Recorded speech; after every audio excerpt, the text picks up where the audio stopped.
All right, today we're going to do something a little different. We're hopping in a time machine and heading all the way back to 1991.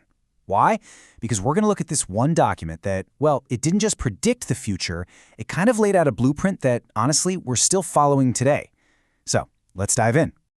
I mean, just let that sink in for a second. The most profound technologies are those that disappear. That's the heart of it, right there. This is the big idea from Mark Weiser's paper. He had this vision where tech just becomes so natural, so intuitive, that we literally stop noticing it's even there. And he had a name for it: ubiquitous computing. Okay, so let's unpack this a bit, this whole invisible tech thing, because, it kind of goes against everything we think about when it comes to technology, right? We're always focused on the next shiny gadget, the new phone, the big screen, but Weiser was saying, nope, that's not the end game. He argued the real goal, the ultimate goal, is for the device to just fade away, to completely vanish into the background of our lives. And he had this absolutely perfect analogy to explain it.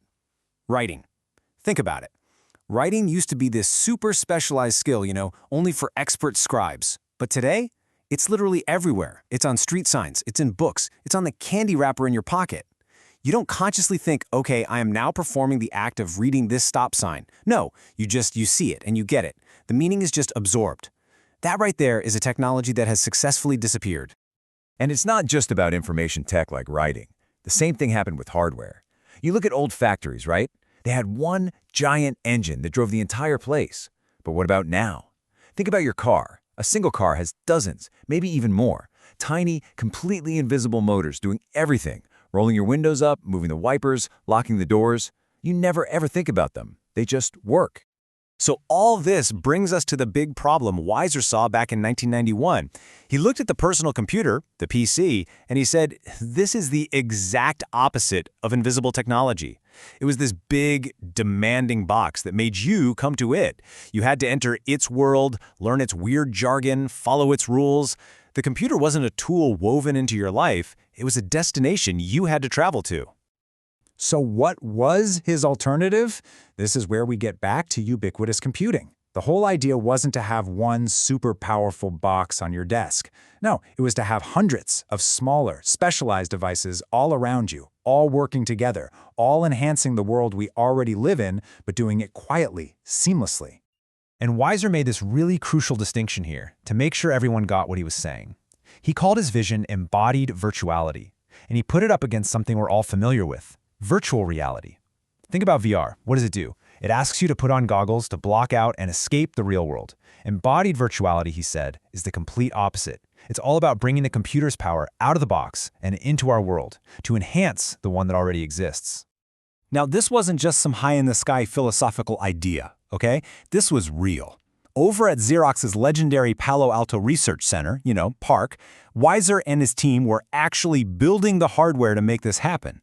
They were dreaming up a whole family of devices at 3 totally different scales.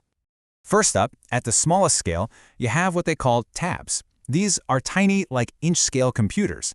The best way to think of them is like super smart Post-it notes or maybe active ID badges.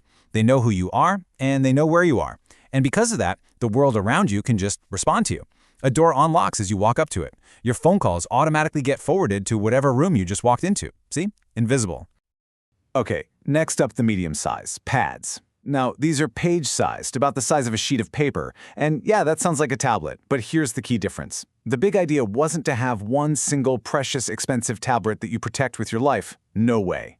The vision was for these things to be like scrap paper. You'd have a whole stack of them on your desk, you'd just grab one when you need it, scribble something down, use it, and then just toss it aside without even thinking about it. And finally, we go big. At the largest scale, you have the boards.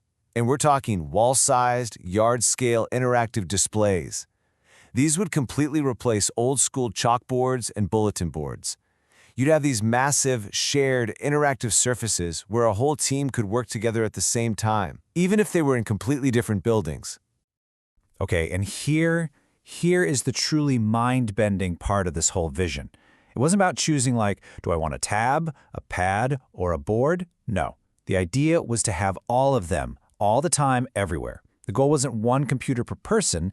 It was, wait for it, hundreds of computers per person, all networked together, all just fading into the wallpaper of every single room. So you're probably wondering, okay, That sounds wild, but what would it actually feel like to live in a world like that? Well, Weiser actually paints a picture for us.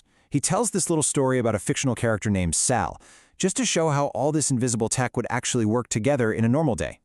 So Sal's day doesn't start with some loud, annoying alarm clock buzzing in her ear. Instead, the technology is actually aware of her. Her clock can sense that she's starting to wake up, and it just quietly asks, "Coffee?" The computer is adapting to her, not the other way around. That's the huge shift.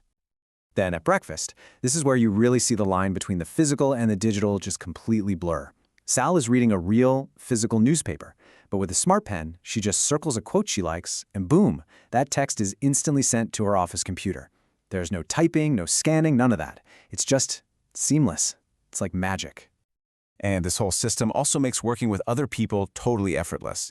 So when her colleague Joe wants to talk about something, a little physical object on her desk, one of those tabs, it just beeps and displays his name. She picks it up, makes a simple gesture with it, and bam, the document he wants to discuss just appears on her giant wall-sized board. The technology isn't the point. It's just a simple, invisible channel for them to connect. So, as you can see, this whole vision was about so much more than just cool gadgets. It was really about fundamentally changing our relationship with technology and, by extension, our relationships with each other. But, and this is a big but, it also raised some pretty huge questions. And here's the big one, the elephant in the room, right? If you have hundreds of computers in every single room and they're always on, always sensing, always connected, what in the world happens to our privacy?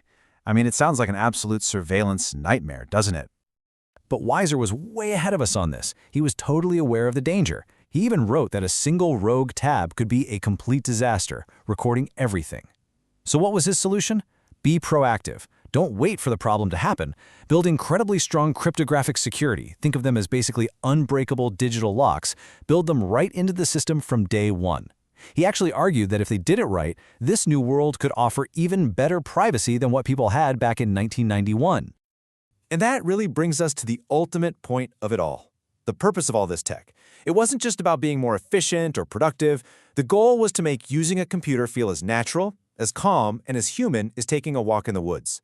To create a world where technology helps us, where it enhances our lives, but without screaming for our attention all the time. And, now, over 30 years later, that's a vision we are definitely still chasing.